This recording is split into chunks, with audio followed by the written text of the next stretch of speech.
The psychology of ghosting. Why people disappear without a word and what it means. You're messaging someone. Everything seems fine. Maybe you've been on a few dates. Maybe it's a friend or even someone from work. Then suddenly, silence. No calls. No texts. No explanation. Nothing. It's as if they vanished into thin air. This is ghosting, the act of cutting off all communication without warning or closure. It's frustrating, confusing, and deeply painful. But why do people ghost? Is it cowardice? Emotional immaturity? Or is there something deeper at play? Let's dive into the psychology of ghosting, why people do it, how it affects the brain, and what it reveals about modern relationships and human behavior. What is ghosting and why it hurts so much?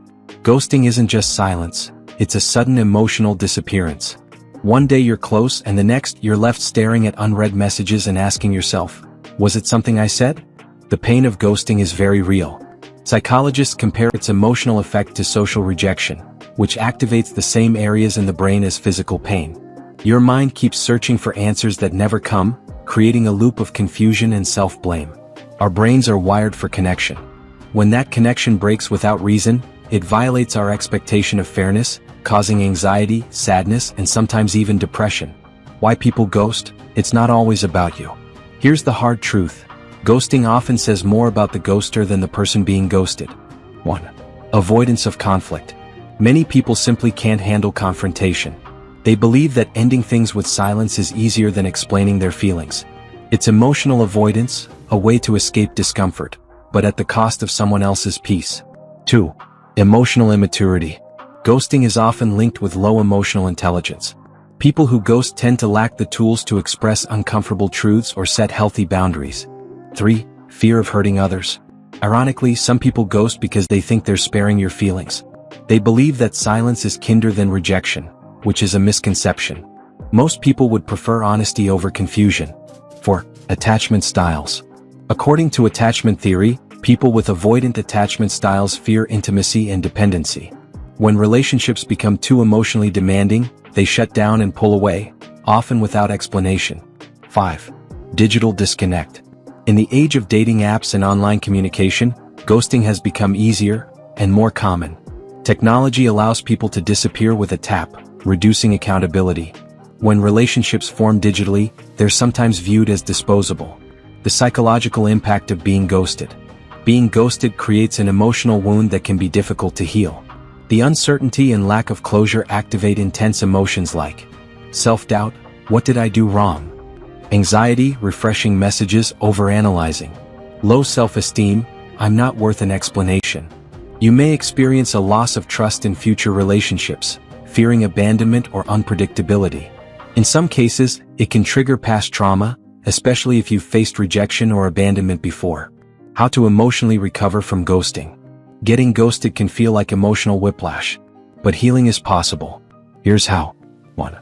Recognize it's not about you. Ghosting is usually a reflection of the other person's limitations, not your worth. Don't internalize someone else's poor communication as your flaw. 2. Allow yourself to grieve. Rejection hurts. It's okay to feel sad, angry, or confused.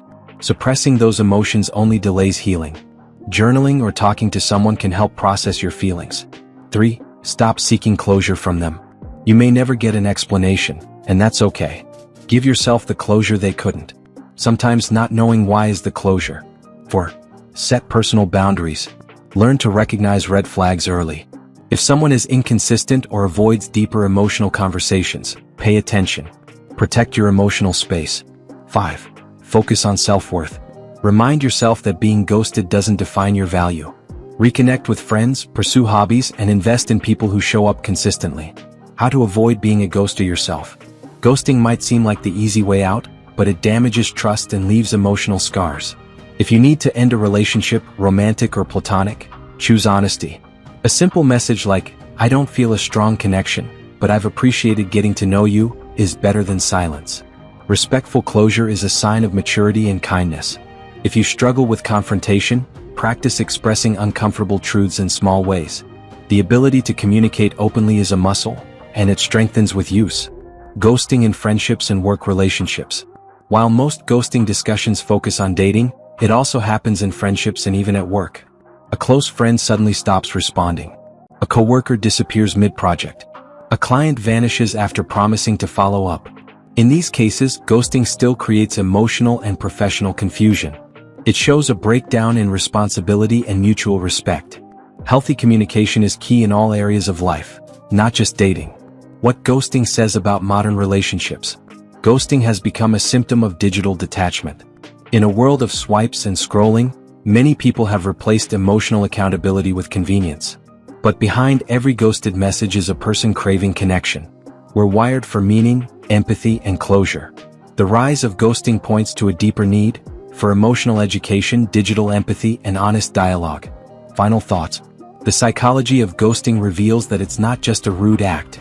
It's an emotional shortcut with lasting consequences.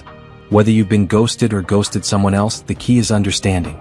Understanding yourself, understanding others, and choosing growth over avoidance. So if you've been ghosted, don't chase their silence. Choose your peace. Respect yourself enough to know that someone who disappears without a word isn't worth holding space in your heart. And if you ever feel the urge to ghost someone, ask yourself, what kind of person do I want to be?